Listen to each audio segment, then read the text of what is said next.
Visakhapatnam gas leak. और इसमें हुआ क्या है कि जो प्लांट था वो 20 साल से विदाउट एनवायरमेंट क्लियरेंस के रन हो रहा था, मतलब उसने गवर्नमेंट से अप्रूवल लिया ही नहीं था। और उसका खामियाजा क्या हुआ, 12 लोगों को जान देनी पड़ी अपनी, और लगभग 800 लोगों को हॉस्पिटलाइज किया गया है। इवन बहुत से लोगों को वहाँ से एवेक्यूएट किया गया है आसपास के एरिया से। और जो गैस थी वो 5 किलोमीटर एरिया में फैल गई। इवन अगर आप स्टेरिन गैस जो लीक हुई थी वहाँ पे उसके साथ कंटिन्यूस कांटेक्ट में रहते हैं तो आपको कैंसर होने के चांसेस बढ़ जाते हैं। बात करते हैं असम की। असम से भी एक न्यूज़ आई है अभी रिसेंटली, इसमें ऑयल वेल एक्सप्लोड हुआ है, उसमें 2 फायरमैन शहीद हो गए हैं। 16 फैमिली डिस्प्लेस की गई, उनको 30,000 रुपये कंपनसेशन के तौर पे दिए गए। इवन ऑयल वेल जो एक्सप्लोड हुआ है जहाँ पे हुआ है वहाँ पे डिब्रू सेखवा नेशनल पार्क भी है। इवन मागौरी वेटलैंड है जिसमें कि 118 स्पीसीज़ हैं बर्ड की और 85 समथिंग स्पीसीज़ हैं फिश की। ऑयल वेल जो स्पिल हुआ है, मतलब लीक होके वेटलैंड में गया है, उसकी वजह से बहुत सी फिश वहाँ पे मारी गई हैं। जादूगोड़ा यूरेनियम माइन 90s में लगभग यहाँ पे यूरेनियम का माइनिंग स्टार्ट हुई, और उसका EIA के जो EIA ने कुछ सजेशन दिए थे इस माइनिंग को स्टार्ट करने से पहले, और उन सजेशन को अच्छे से लिया नहीं गया। उसका खामियाजा क्या हुआ है कि जो आसपास के गांव के लोग थे, उनके जो बच्चे पैदा हुए वो तो या तो पैदा होने से पहले पेट में ही मर जाते हैं, या फिर अगर वो दुनिया में आते भी हैं तो मेंटली चैलेंज होते हैं, फिजिकली चैलेंज होते हैं, मतलब उनकी एक टाइप से हेल्थ प्रॉब्लम, हेल्थ इशू बहुत ज़्यादा होती है। इवन रेडिएशन की वजह से उनके जो जेनेटिक चेंज भी हुए हैं, और आने वाले टाइम में जो न्यू जनरेशन आएगी उनमें आप समझ सकते हैं कि जेनेटिक चेंज की वजह से क्या इम्पैक्ट आने वाला है उनकी हेल्थ इशू में। तो अगर हमने प्रॉपर EIA नॉर्म्स फॉलो किए होते, उनके सजेशन माने होते तो ये डिजास्टर नहीं होता। Must government request to reduce 15% eco sensitive zone from western Ghat. और ऐसे ही बहुत सी इंसिडेंट हमारी लाइफ में होते रहते हैं, हम सोते रहते हैं, हमें घंटा फ़र्क नहीं पड़ता कि क्या हो रहा है, हमें पप्पू वर्सेस बग से ही फुर्सत नहीं मिलती है। So wake up educated India, why am I discussing about it, what is the need of environment clearance. So ये सब हम डिस्कस करेंगे इस वीडियो में। EIA 2020 का ड्राफ्ट आया है और इस ड्राफ्ट ने बहुत रायता फैलाया है, मतलब बहुत कंट्रोवर्सी हुई है इसमें, बहुत प्रोटेस्ट हुए हैं, बहुत से इन्वायरमेंट एक्टिविस्ट ने इसको एंटी इन्वायरमेंट और एंटी पीपल बोला है, बहुत से स्टूडेंट यूनियन ने इसके लिए प्रोटेस्ट किया। तो बेसिकली इसका रीज़न क्या था, अब हुआ क्या है कि जो 2006 का EIA था उसके कंपेयर में हम उम्मीद करते हैं कि थोड़ा स्ट्रेंथ दी जाएगी EIA नॉर्म्स को, बट उसको वीक किया गया। तो EIA के बैकग्राउंड हम देख लेते हैं। तो इंडिया ने स्टॉकहोम कन्वेंशन 1972 को साइन किया, उसके बाद इंडिया ने वाटर पॉल्यूशन कंट्रोल एक्ट 1974 लाई, इसके बाद 81 में एयर पॉल्यूशन कंट्रोल एक्ट लाई। उसके बाद आता है आपका 1984 का भोपाल गैस ट्रेजेडी। 1984 में भोपाल गैस ट्रेजेडी हुई, इस ट्रेजेडी में लगभग 1500 लोगों ने अपनी जान दी थी। और उस टाइम पे Bhopal just pray for rain, उसको उम्मीद वो प्रे कर रहा था कि काश बारिश हो जाए और जो गैस लीक हुई है वो सेटल डाउन हो जाए। इवन 2 से 3 लाख लोग को इससे अफेक्टेड हुए थे। तो इस डिज़ास्टर के बाद गवर्नमेंट की नींद खुली और उन्होंने फिर एक एनवायरनमेंट प्रोटेक्शन एक्ट 1986 लाई, और उसमें फ़र्स्ट टाइम EIA नॉर्म्स के बारे में बात हुई। और इंडिया को पहला EIA नॉर्म्स 94 में मिला। उसके बाद उसमें कुछ मॉडिफिकेशन हुए, 2006 में अगेन एक EIA नॉर्म्स आया, और अब फिर से एक नया ड्राफ्ट EIA 2020 आया है। इसमें इसको स्ट्रेंथ करने की बजाय वीक किया गया है अकॉर्डिंग टू मी और सम एक्टिविटीज़। तो बात करते हैं EIA है क्या। एनवायरनमेंट इम्पैक्ट असेसमेंट, UNEP ने फर्स्ट टाइम इसको डिफाइन किया था कि कोई भी प्रोजेक्ट स्टार्ट होने से पहले, प्रोजेक्ट कैसे हो सकते हैं, डैम, कुछ भी मतलब कंस्ट्रक्टिव वर्क, डैम हो गया या फिर हाइड्रो पावर प्लांट हो गए, थर्मल पावर प्लांट हो गए, न्यूक्लियर पावर प्लांट हो गए, या फिर कोई भी इंडस्ट्री टाइप का प्लांट, उसको स्टार्ट करने से पहले हमें चेक करना होगा उसका इम्पैक्ट क्या होने वाला है एनवायरनमेंट पे, सोशल लाइफ पे और इकनॉमी पे। तो ये सारे पैरामीटर हमें चेक करने के बाद ही हम बोलेंगे कि ये प्रोजेक्ट स्टार्ट करना चाहिए या फिर नहीं करना चाहिए। और हम किस पैरामीटर पे इसको चेक करते हैं, इसको चेक करने के लिए कुछ पैरामीटर है, लाइक आपको अगर प्रोजेक्ट स्टार्ट होता है तो एयर क्वालिटी पे क्या इम्पैक्ट होने वाला है, वाटर क्वालिटी पे क्या इम्पैक्ट होने वाला है, प्लस उसकी साइट और सराउंडिंग पे क्या इम्पैक्ट होने वाला है। मतलब अगर प्रोजेक्ट स्टार्ट हो गया तो जो सराउंडिंग है उस पर उसको किस टाइप का डैमेज होगा। हमें वहाँ पे जो वर्कर काम करने वाले हैं उनकी सेफ्टी और हेल्थ को भी इसमें एनालिसिस की जाएगी।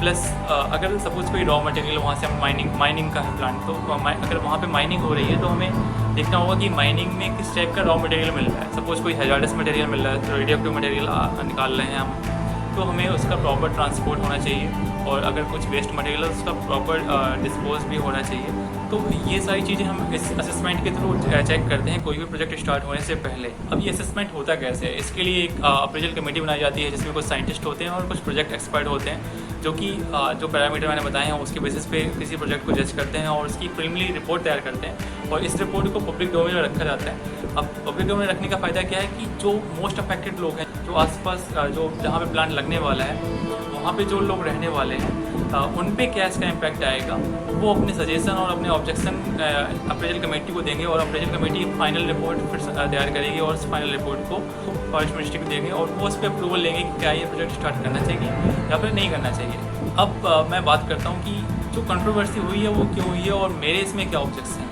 पब्लिक कंसल्टेशन प्रोसेस पहले क्या होता था, EIA 2006 के अकॉर्डिंग अप्रेजल कमेटी की जो भी रिपोर्ट होती थी उसको पब्लिक डोमेन में 30 दिन का टाइम मिलता था कि आप 30 दिन में अपने सजेशन दीजिए और इसको रिड्यूस करके 20 डेज कर दिया गया। अब इसका लॉस क्या होने वाला है, सपोज कोई प्लांट केमिकल प्लांट आपको गांव के आसपास लगाना है, अब केमिकल किस टाइप का है उसके बारे में गांव वालों को इन्फॉर्मेशन होती नहीं है, तो गांव वालों को क्या चाहिए होता है कि आपके पास टाइम अच्छा खासा हो ताकि आप उसकी इन्फॉर्मेशन गैदर कर सकें और अपने ऑब्जेक्शन सजेशन दे पाएँ। पोस्ट फैक्टिव अप्रूवल, इसमें क्या है कि अगर कोई कंपनी रन हो रही है और उसने एनवायरनमेंट क्लियरेंस लिया भी नहीं है तो भी वो रन कर सकती है, वो पॉल्यूशन प्रोड्यूस कर सकती है, हो जाएगी गवर्नमेंट के पास कहेगी हमसे भाई साहब हमसे इतनी गलती हो गई है, कुछ डैमेज हो गया है एनवायरनमेंट को, आसपास के सराउंडिंग को इतना इम्पैक्ट हो गया है हमारी फैक्ट्री की वजह से, इसको वेव ऑफ कर दीजिए और कुछ कंपनसेशन ले लीजिए। और गवर्नमेंट ने क्या किया, इसको लीगलाइज कर दिया कि आप आइए पॉलिसी करिए और उसके बाद आइए हमारे पास, हम इसको लीगलाइज कर देंगे।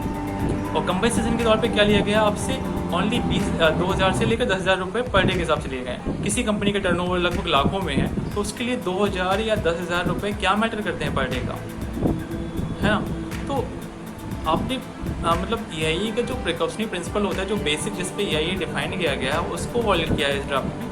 मद्रास हाई कोर्ट ने 2017 में तमिलनाडु गवर्नमेंट के एक ऐसे ही अप्रूवल को स्टक डाउन कर दिया था। इवन सुप्रीम कोर्ट ने भी 2020 में बोला है कि इस टाइप से अप्रूवल आप नहीं दे सकते हैं। तो गवर्नर ने सब सुप्रीम कोर्ट के और हाई कोर्ट के जो जजमेंट थे उनको ओवर रूल किया है। कंस्ट्रक्शन इशू क्या है कि पहले 2006 के अकॉर्डिंग 20,000 स्क्वायर मीटर से अगर कोई बड़ा एरिया है तो उसके लिए आपको इन्वायरमेंट क्लियरेंस लेना होता था। बट अब क्या है, EIA 2020 के अकॉर्डिंग क्या है कि 1.5 लाख स्क्वायर मीटर तक के एरिया के लिए आपको इन्वायरमेंट क्लियरेंस की जरूरत नहीं है। आप आराम से कोई भी सेटअप वहाँ पे लगा सकते हैं, कोई भी प्लांट लगा सकते हैं, कोई रिक्वायर्ड ही नहीं है मतलब इन्वायरमेंट क्लियरेंस की।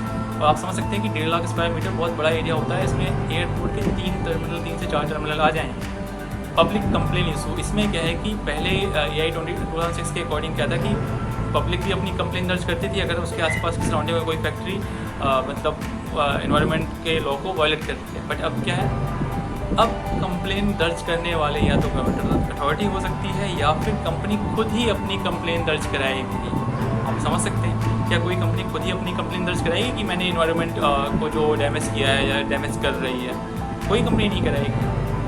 कंप्लाइंस रिपोर्ट इशू, इसमें क्या था कि कंपनी की तरफ से हर 6 महीने रिपोर्ट सबमिट की जाती थी, उसकी वर्किंग प्रोसेस कर रही थी। अब क्या है कि एनुअल रिपोर्ट सबमिट करनी है। अब इसका इससे फ़ायदा मतलब इससे लॉस क्या होने वाला है, सपोज मेरी कंपनी है, मैंने अगस्त में रिपोर्ट सबमिट की, अब सितंबर से शायद मेरे फैक्ट्री से कुछ लीकेज हो रहा है, सपोज गैस लीक हो रही है या फिर ऑयल लीक हो रहा है, तो जो आसपास जो डैमेज हो गया 1 साल तक कंटिन्यूस डैमेज हुआ, 1 साल बाद मुझे रिपोर्ट देनी है। अब जो मैंने डैमेज कर दिया उसको मैं वापस तो कर नहीं सकता। एग्जाम्पशंस, कुछ प्रोजेक्ट को एग्जाम्पशंस दिया गया है, इनलैंड वाटरवे हो गए या फिर हाईवे प्रोजेक्ट। आप समझ सकते हैं कि हाईवे प्रोजेक्ट का आप न्यूज़ में देखते होंगे कि इस हाईवे को 2 लेन से 4 लेन, 4 लेन से 6 लेन, 6 लेन से 8 लेन कर दिया गया। आप समझ सकते हैं कि इसकी वजह से कितने ट्री काटे जाएंगे। अब बचपन में आप कभी भी जाते होंगे घूमने तो आप देखते होंगे रोड के दोनों तरफ बहुत ज़्यादा ट्री लगे होते थे, है ना, रोड पूरी ढकी होती थी ट्री से। बट अब क्या हाईवे पे आपको जाने पे ऐसे कहीं ट्री मिलते हैं कि पूरे हाईवे ट्री से ढका हुआ, कहीं नहीं मिलते यार। तो आप समझ सकते हैं इस वजह से कितनी कटिंग होने वाली है। और इस चलो ठीक है, ट्री कटिंग होगी, उसके लिए आप सरकार प्लांटेशन करती है, बट क्या प्लांटेशन सक्सेसफुल होता है?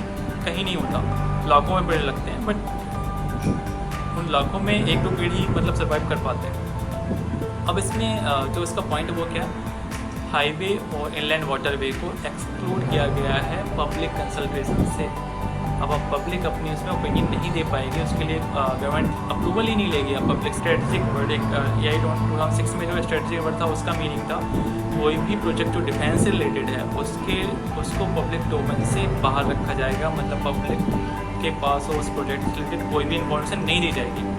बट अब स्ट्रेटेजिक जो वर्ड है उसका यूज क्या होने वाला है, अब उसका यूज गवर्नमेंट कहीं भी कर सकती है। डिफेंस रिलेटेड प्रोजेक्ट में तो करेगी। गवर्नमेंट चाहेगी तो किसी भी प्रोजेक्ट में स्ट्रेटेजिक वर्ड का ठप्पा लगा देगी और उसकी इन्फॉर्मेशन पब्लिक डोमेन में नहीं जाएगी। अब इसका फ़ायदा इंडस्ट्री को कैसे होगा? बड़ी बड़ी जो इंडस्ट्री लॉबी हैं वो अपने प्रोजेक्ट को स्ट्रेटेजिक का ठप्पा लगवाने के लिए गवर्नमेंट को प्रिसाइज करेगी कि आप स्ट्रेटेजिक का ठप्पा लगाइए, उसका हमें इन्फॉर्मेशन पब्लिक डोमेन में देनी ही नहीं है। और उसका फ़ायदा क्या होगा? हम अच्छे से इन्वायरमेंट जो लॉ है उनको फॉलो कर पाएंगे, है ना। तो ऐसे ही मतलब ये मेरे ऑब्जेक्शन थे। आप मैंने ड्राफ्ट लिंक की डिस्क्रिप्शन में दे रखा है और कुछ आर्टिकल भी लिंक की डिस्क्रिप्शन दे रखे हैं। आप उस ड्राफ्ट को पढ़िए, आर्टिकल पढ़िए, अपने ऑब्जेक्शन, अपने सजेशन जो भी हैं आपके, उसको मेल करिए गवर्नमेंट को। और जो ड्राफ्ट अभी फाइनल नहीं हुआ है, मतलब अभी इसमें मॉडिफिकेशन होने हैं, तो आपका जो मेल है बहुत इम्पॉर्टेंट है। आप कंट्रीब्यूट कर सकते हैं इन्वायरमेंट को कंजर्व करने। इन्वायरमेंट सिर्फ इन्वायरमेंटलिस्ट के लिए नहीं है, ये हम सबका है, इसकी रिस्पॉन्सिबिलिटी हम सबकी है। ये आपकी विल पावर पर डिपेंड करता है कि आप आने वाली जनरेशन को कैसा इंडिया देना चाहते हैं। एक हेल्दी इंडिया देना चाहते हैं या फिर एक ऐसा इंडिया जो ऑल टाइम हॉस्पिटल भागता रहे, है ना। आप जानते होंगे कि पॉल्यूशन की वजह से कितने लोग बीमार होते हैं। इवन हम भी जब बुढ़े होंगे तो हमें भी ऑक्सीजन की जो ब्रीथिंग की प्रॉब्लम होने वाली है वो हमें भी इम्पैक्ट करेगी। मेल ज़रूर करिए, मैंने लिंक दे रखी है, आप उस लिंक पर मेल ज़रूर करिए। अपने ऑब्जेक्शन, अपनी सजेशन गवर्नमेंट को दीजिए ताकि हम उस पर गवर्नमेंट को फोर्स कर सकें। मैंने एक वीडियो बनाया था भूटान फॉर लाइफ, आप उस वीडियो को देखिए। उसमें भूटान गवर्नमेंट की पॉलिसी और वहाँ के लोगों का एनवायरनमेंट के प्रति जो बिहेवियर है उससे हमें कुछ सीखने को मिलेगा। अगर आपके पास टाइम हो तो आप ज़रूर देखना। And thank you so much. Stay tuned. जय हिंद।